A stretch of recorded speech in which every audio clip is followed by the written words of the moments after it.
What's up, everybody? How y'all doing? Dr. Ricky McCray, and we're here for another episode of Some Things Are Worth Fighting For.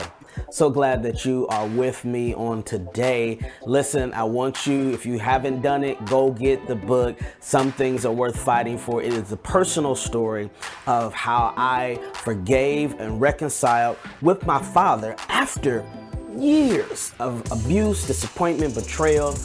And I realized how messed up I was because of it, and how I did not want to be the man I had become. And so I knew I had to do something different, and I had to go and get some things right. So today I promise you, we're continuing on in part 2 of this series that talks about, are you satisfied with whom you have become? Are you satisfied with the person you've become? So listen, today, as we go to part 2, I want to talk about, here's how you know you're not really satisfied with who you have become. You say, how, Dr. McCray? When you seek more pleasure than you do being productive. When you seek more pleasure, you seek being pleased more than you do being productive. Woo! Listen, I'm telling you, when I told you I was in my early 20s, and I'm gonna tell you, I had all these great things going for me. I was doing all the things I had dreamed and planned of doing when it comes to music and production, and I'm being successful. But I'm gonna tell you something. I found myself spending more time in the clubs. I found myself spending more time drinking, spending more time with different women than I was actually working on my craft. Who is this for? That you're spending more time seeking pleasure. Maybe it's more time trying to go on vacation, more time trying to be in the streets, more time trying to partying than you do working on your craft, than you do being productive. And I know some of you work real hard, but the truth of the matter is you play even harder. Ooh. Matter of fact, even while you're working, you're thinking about playing. That is a clear indicator that something is missing, that something's going on in your life. That is the clear indicator, y'all, that there's some stuff in us that is broken, and we are trying to fill that void.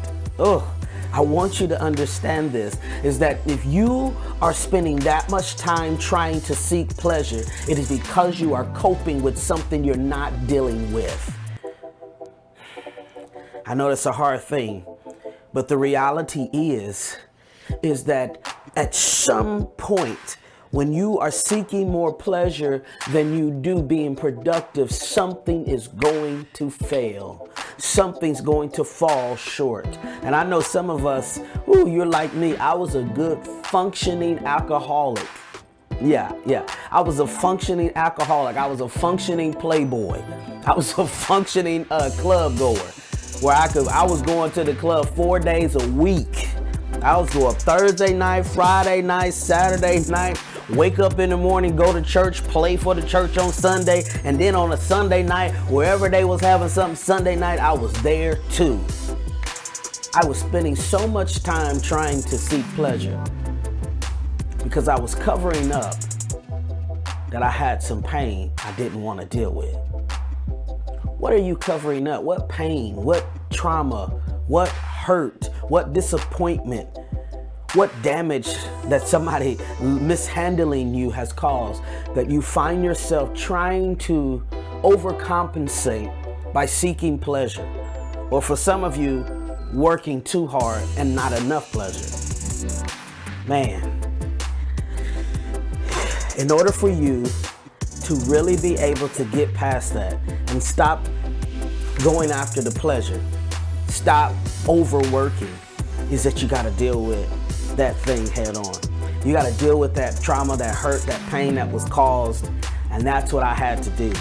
I had to deal with the fact that I did not have a relationship with my father. I had to deal with the fact that I was still angry with my father. I had to deal with the fact that I had not spoken to my father. Who have you not spoken to? Who have you been brushing over the surface. You only have surface conversations with them because there's stuff that you know you're offended and you won't talk to them. I don't know who this is for, but listen, if that's where you are, please go get my book, because we're going to be dealing with that. I was there.